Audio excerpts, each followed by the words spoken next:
And today we're going to make some chicken spaghetti.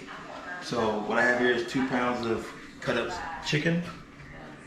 Got a little spinach to have a little greenery in it.